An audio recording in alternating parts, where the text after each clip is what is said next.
இயற்கை தாயின் மடியை பிரிந்து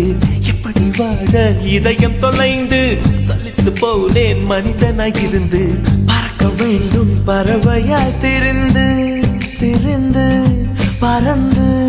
பறந்து மூங்கில் காடுகளே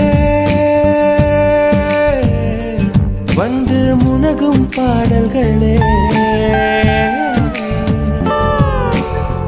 தூரச்சிகரங்களில் தண்ணீர் துவைக்கும் அருவிகளே